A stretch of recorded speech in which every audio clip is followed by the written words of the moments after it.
Hey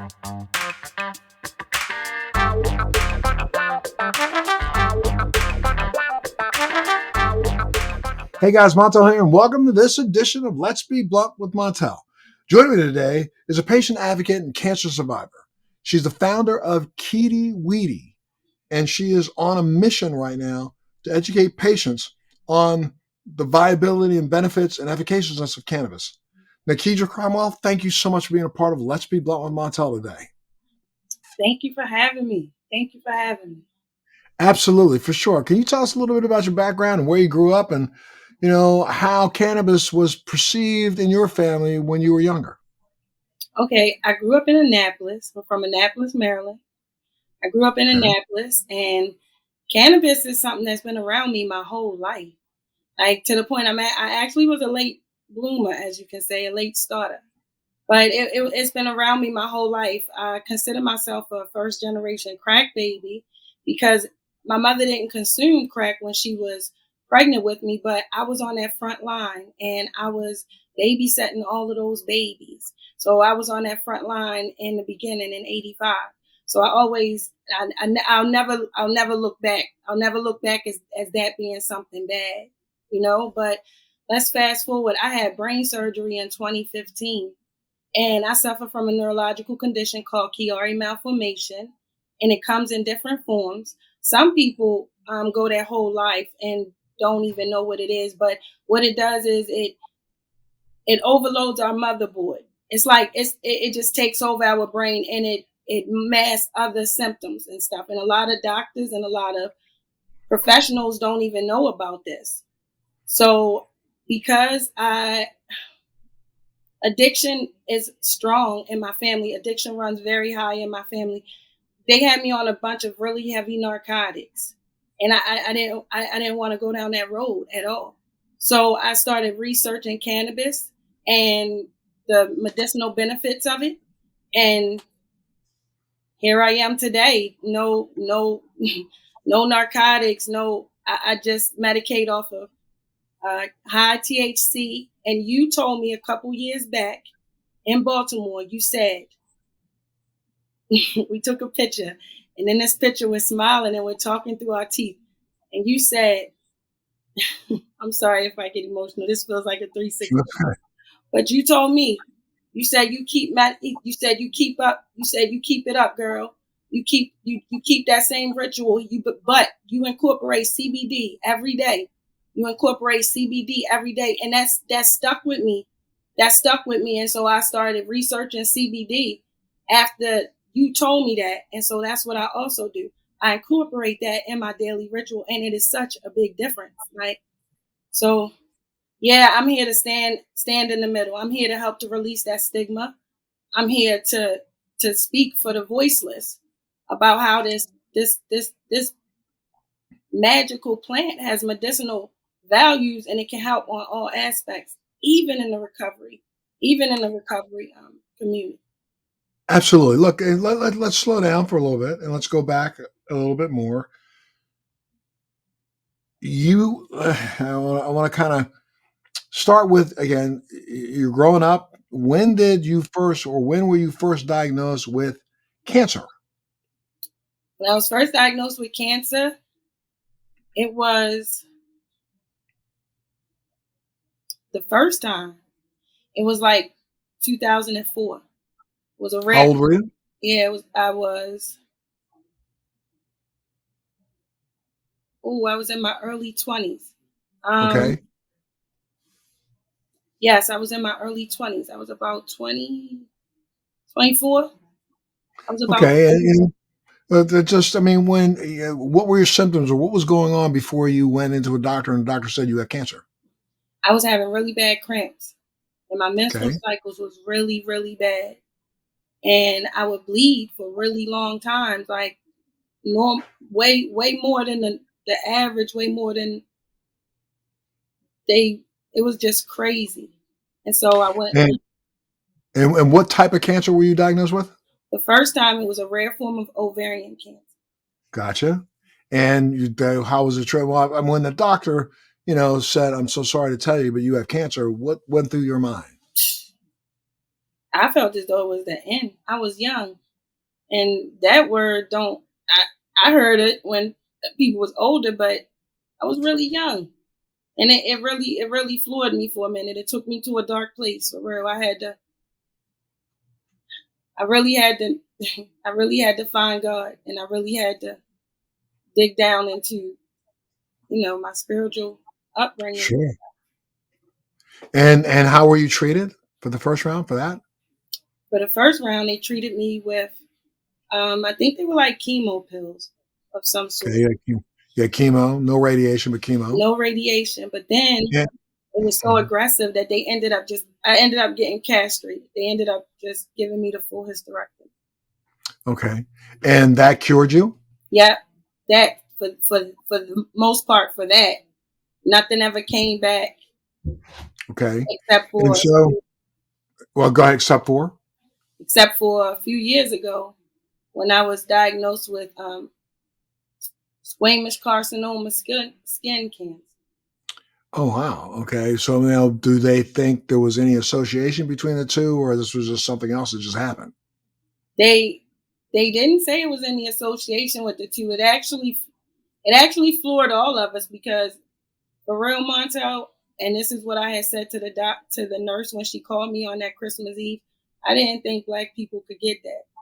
I didn't think Right. Black people could get skin cancer. So that also opened up more education for me to share with my community because we do get it, and Absolutely. it's serious, but it's something that we don't talk about. So we think that in our community we don't get skin cancer.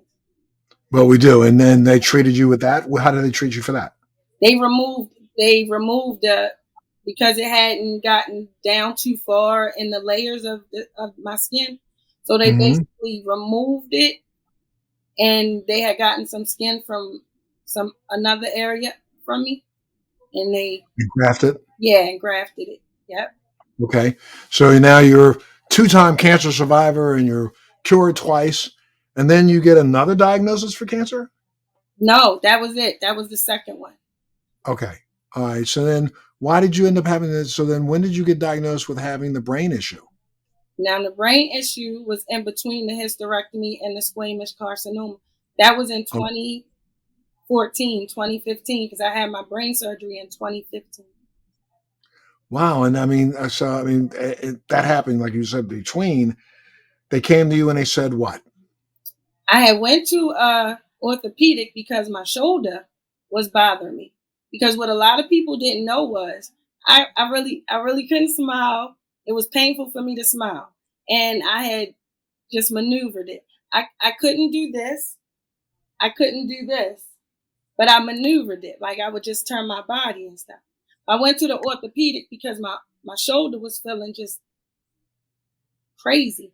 He said that he saw something on the x-ray and he wanted me to see a neurosurgeon. And to be recommended to a neurosurgeon, questions had already started jumping to me like neurosurgeon. But he said that he trusted this individual and that he wanted me to see him ASAP because he seen something and he wanted me to sit down and speak with him. And Gotcha. when I spoke with Dr. Clifford Solomon, this man is amazing. This man is amazing. When I sat down in his chair, the first thing he said to me was, "Miss Cromwell, you are not crazy." And I just lost it. I didn't even know I had that much built up emotion inside of me. But just those words alone, I lost it because I felt like here I am finally sitting down with somebody that understands what I'm Right. going through. And And then it's not all in my head. exactly, exactly. Right. Right. And what did he say? Well, how did he explain what was wrong? I'm trying to Yeah, figure out the. he explained to me my condition it's a neurological condition. So you know how like when you plug in electrical wires, and even though if they're all separated when you plug them in, but then when you go back, they might be all just like scrambled up around. That's what Yep. happened with Chiari malformation. Our nerves and our vein, that's what happens. They get all scrambled around. And he said that he hadn't seen he he said mine was he said mine was really, really, really like knotted Rare. up and clustered Yeah. up. So Is that in the cerebellum of your brain? Where is that at? In the yeah, brain that's in stem? the lower cerebellum area. Okay. All Yep. right. So And so they recommended that the only way to fix this is through an operation. yes, he said that's exactly what he said, and he gave me the pros and cons of it. But by this time, I felt like it. I didn't have anything to lose. I got faith. Yeah. And some of the cons were the fact that you could be paralyzed for the rest of your life. You might not be able to move one side of your body. You could suffer a stroke, right? Yep. I'm nailing them. Death. Could cause neurological damage for the rest of your life. Yep. But had he ever done one of these surgeries before? Yes, he's actually I say he's a pro with it. Like he's highly Spe- recommended in this area with people with that condition.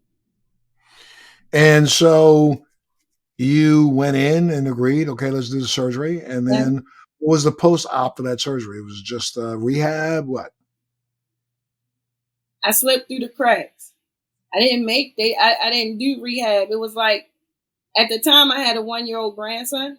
My daughter was teaching him how to read and she was teaching him his shapes and his numbers and everything. I was just following along. I was literally following along with her. I was really taking my time as far as with healing. I I fell through the cracks. I didn't get the rehab that I should have gotten, but God works in mysterious ways because I don't have any more blackouts. I don't have any more seizures. I go Dory sometimes, and that's okay. But that's not depressing or nothing for me anymore. It's gonna come back or it's not. But God. And so then when did you stumble upon the effects of cannabis in helping you in your recovery? I stumbled upon the effects of that. It was like 2013, 2014, because that was around the time when I was really having serious blackouts and seizures and didn't we could not figure it out. It would just happen. And it was to the point where I had my kids, I would say, I'm ready to pass out. And within 1 second, they knew to be behind me because I'm ready to hit the ground. It wasn't nothing that nobody could do about it. The doctors couldn't figure it out. Couldn't nobody tell me anything. So it's not medical in Maryland yet. So it was a difference. They had the Reggie and they had the Loud. That's what they were calling the difference in the cannabis in the streets at the time. Whenever I would smoke the Loud, I wouldn't have the seizures and I wouldn't have the blackouts. But it was so expensive. You know what I'm saying? So we had to compromise. We had to compromise. But when the family got together and we figured out what helped for me, we made it work. And then I had my brain surgery in 2015.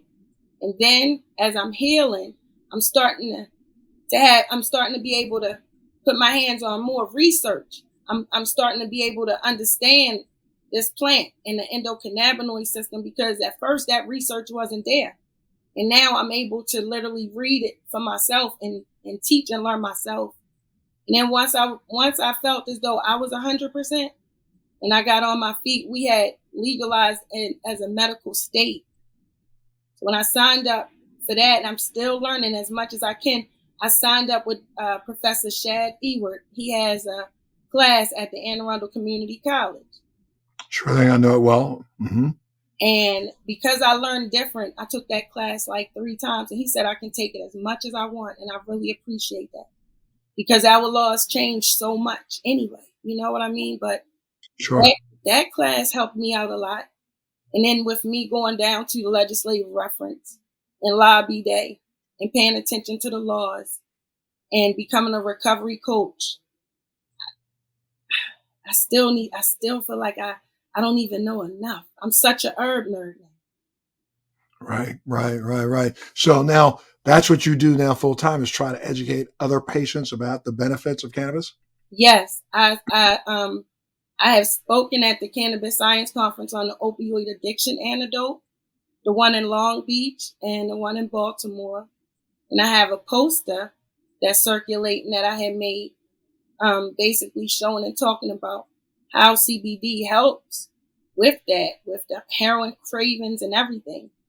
But I just feel like we can't leave the recovery community out. They want help. They need help. And the doctors are the reason for this epidemic. And if it's something out here that's going to help them, let them help themselves.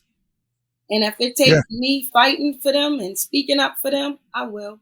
I will, because it helped me. You took classes not only at MdNorml Community College, but you also took classes at the University of Colorado, right? I did online. Yep. And how did those classes help you? What were your takeaways? The takeaways from those classes, all of them, are there's still so much out here that we don't know about this plant, but at the same time, this plant is a miraculous medicinal plant. It helps us so much as far as regenerating our cells. It helps neurological. It helps nerve. It helps so much. And like right now, as far as the thank goodness for the education that I have, because my mom is going through chemo and everything with this pancreatic cancer. She done passed both her death dates, and we make sure she medicate with RSO. And it really helps. It counteracts the effects of that chemo and stuff. And it's so funny because our doctors is just like so dumbfounded. But right. It's working. Got to stay at it for sure. Absolutely. Mm-hmm. Now, tell me a little bit about this entrepreneurial adventure that you've jumped on. What is KeidyWeedy? KeidyWeedy is a cannabis lifestyle brand. This happened during COVID. I was trying to get a job in the different dispensaries and just, I was trying to get in the industry and nobody would let me in. It's like, being really stingy and mean. So I took it upon myself because I'm also 25. I retired out of the hair industry in May. I did 25 years. And we used to have a woman on back of every jar. It was called the Proud Lady. And on back of these jars, like TCB, Lusters, it showed that these products were made in our community, for our community. And it was a stamp to show that it was a safe product. That's where I feel like I'm going with KeidyWeedy. I took her as a cannabis lifestyle brand because they told me what I couldn't do. They told me that I wouldn't be able to they told me that I wouldn't be able to start a cannabis business legitly or legally. They told me I couldn't do so much. And I took it upon myself and I was able to do all of it. And so this is my umbrella because as KeidyWeedy is a cannabis lifestyle brand. So these seeds that I'm planting, Montel, it's going to be an awesome forest. I don't know where she's going right now, but she focused. And right now working with UEP, it is definitely amazing. It's definitely amazing. But when you say lifestyle brand, you're selling products like clothing and other things. Talk to me about what it sells. Yes, I sell T-shirts, socks, fanny packs, sweatsuits, sweatshirts. You can go to my website. I sell them off of my website, which is KeidyWeedy.com. Yes, and then some you can get customized phrases, because a lot of my T-shirts, they're slick. It's slick phrases. Like one of my T-shirts is "Everybody want that smoke till they choking on it." Got it. Well, I know we have some mutual friends: Redman, Safita, Josh Crosney, right? Yeah. You were working with their organization for a while, right? Yeah. Absolutely. And you say you came out of the can closet in 2018. Why did you feel like before that you had to hide the fact that you were using cannabis? Because it was such a stigma on it. And it was like, okay, so I'm going to use me singing on the choir, for instance, in church. It's like when I couldn't medicate properly, you know what I mean? Like I had to make sure I put the Visine in my eyes. I had to make sure I was smelling like Miss Faye down the street, all of the perfumes, you know what I mean, to try to down the aroma. And I felt like I had to dumb myself down a little bit and deny what was really helping me. So when it became legal, I was able to jump out that closet like, ta-da! I don't have to put no Visine in my eyes. The aroma is lovely. And if anybody asks me, I'm not ashamed to tell them. I'm not Yes. high and I don't smoke weed. I medicate off of cannabis. There you go. And how has the Maryland medical program been working for patients in Maryland? Is that they finally gotten it together? They trying to. Mm-hmm. They trying to. It's they done came a long way. They done came a little further than what they was doing, and they're trying to. They're actually giving us now. They're giving us an opportunity to share too. You know what I mean? They're not just doing it behind closed doors. So I really appreciate that. What's your favorite delivery method? Go I leaf, mean, it's leaf. You smoke. You smoke flower, joint, flower, flower, blunt. flower, yeah. Blunts. Okay. Do you like vapes, oils, edibles? I love them all. Now You do. here go the thing. When I smoke my blunts, that's therapy. Now, and this is for me. When I smoke my blunts, that's therapy. And Mm-hmm. when I'm eating my edibles, that's medicine because it's two totally different. We receiving it in two totally different ways. You know what I mean? Right. So, Absolutely. so to me, my blunts is my therapy, and my edibles is my medicine. That's how I look at it. Gotcha. And what do you do in your role as the Maryland Cannabis Ambassador? As a Maryland Cannabis Ambassador.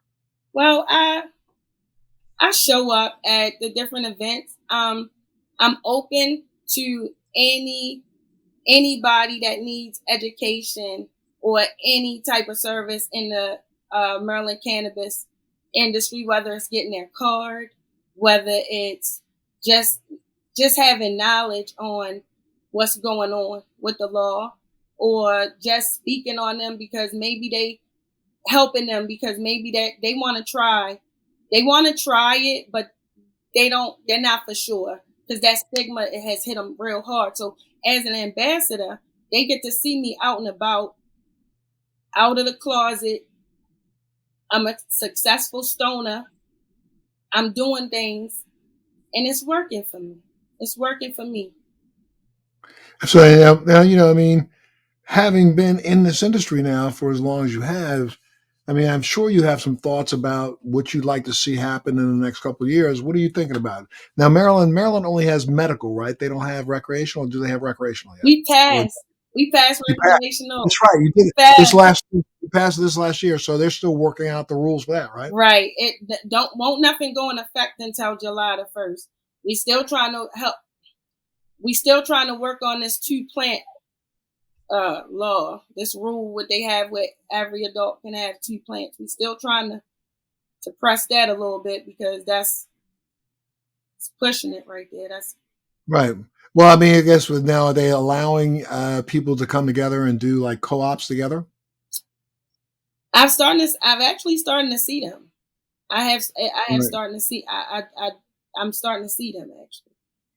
Yeah, because I mean, I think that's what has happened in a lot of states. I mean, when they give you, patients, the individual, the right to grow a certain number of plants, those individuals can basically come to one location and say, "Can we all grow together?" Yeah. And then you end up having a cooperative that literally would have sustainably enough cannabis for everybody to go around. Yeah.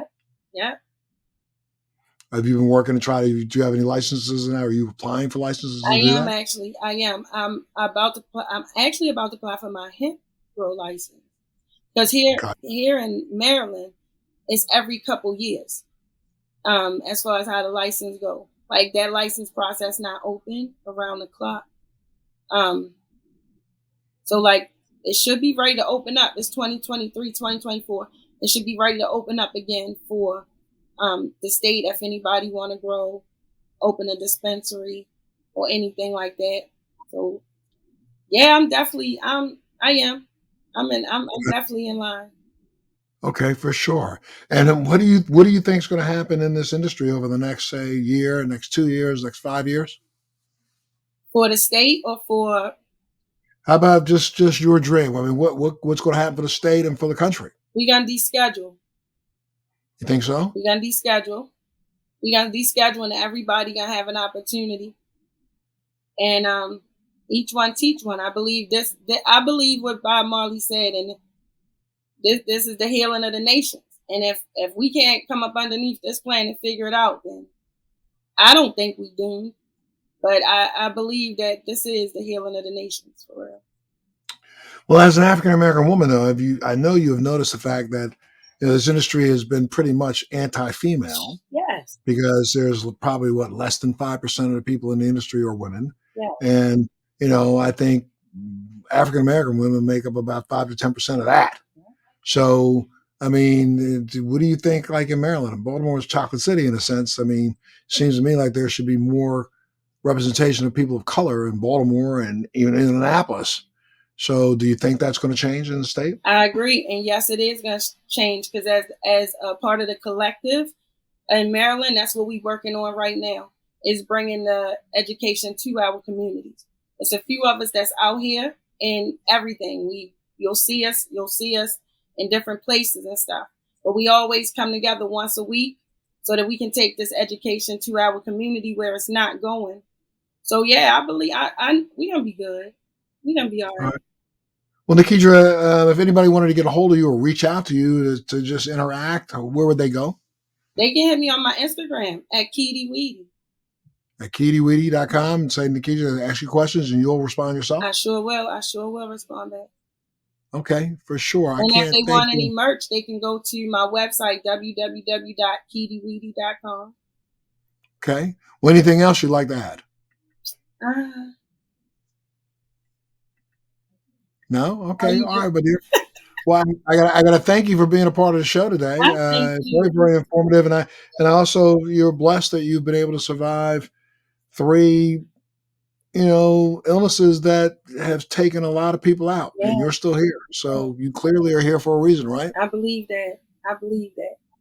I believe that also, my dear. So look, I got to thank you so much for being a part of Let's Be Blunt, and you keep on keeping on, and if you ever need to chat with me or holler or want some more information, boom, I stand by. Stay ready to help. All right, watch out. Watch out. You're going to have to keep that preparation H close because I'm going to use it. Absolutely. Well, that preparation H, the idea of preparation H, most people know that it works on the other side, on that exit portal. But what people don't understand is that exit portal happens to be an incredible entry portal for cannabinoids. I don't know if you know a lot about. No, that's right. That's right. But yes, suppositories and cannabis. Yes. We've proven that you absorb much more of the cannabis that way than you actually do orally. Exactly. So because you're bypassing the liver and those kinds of things. So stay on top of that for sure. Okay. Yeah. Thank you so much, and you stay blessed here. You too. You stay blessed, and we'll check in with you from time to time, see how you're doing. I'm so glad that you're doing as well as you are. Thank you so much, Uncle. I'll see you soon. Absolutely. And make sure you tune in to the next Let's Be Blunt with Montel. Thanks for joining me on Let's Be Blunt with Montel. Please make sure you're subscribed and hit the bell to be notified when new episodes post each week. We'd love to hear your feedback also, so please send us your comments.